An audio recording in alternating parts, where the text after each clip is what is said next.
ശക്തമായ കാറ്റിലും മഴയിലും മാഞ്ഞാലിയിൽ വ്യാപക കൃഷിനാശം. കർഷകന്റെ 1500ഓളം ചോട് കപ്പയാണ് കാറ്റിനെ തുടർന്ന് നിലംപൊത്തിയത്.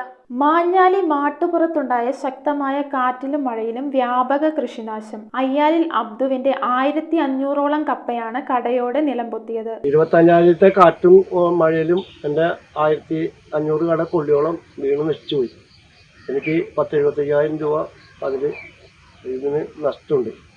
അപ്പോൾ എൻ്റെ എന്നെ കാര്യമായിട്ടൊന്ന് സഹായിക്കണമെന്ന് കൃഷിഭവനോട് ഞാൻ അഭ്യർത്ഥിക്കുകയാണ്. ഇത് വളരെയധികം ബുദ്ധിമുട്ട് വേറെ ഇതില്ല മുകളിൽ പറഞ്ഞാണ് നമ്മൾ ആത്മാർത്ഥമായിട്ട് സഹകരിക്കുന്നു. കഴിഞ്ഞ ദിനം മാട്ടുംപുറം ഭാഗത്തുണ്ടായ കാറ്റിൽ കൃഷിനാശം സംഭവിച്ച പ്രദേശം വ്യാവസായിക മന്ത്രി പി രാജീവ് സന്ദർശിച്ചിരുന്നു.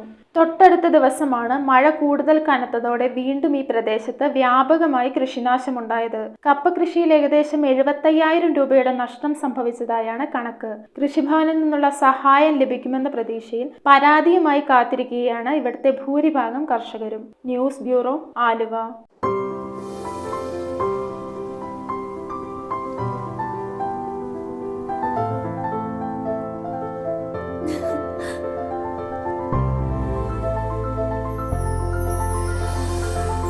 കളങ്കമില്ലാത്ത സൗഹൃദം പോലെ കലർപ്പില്ലാത്ത വിശ്വാസം. കല്ലൻസ് ജ്വല്ലറി.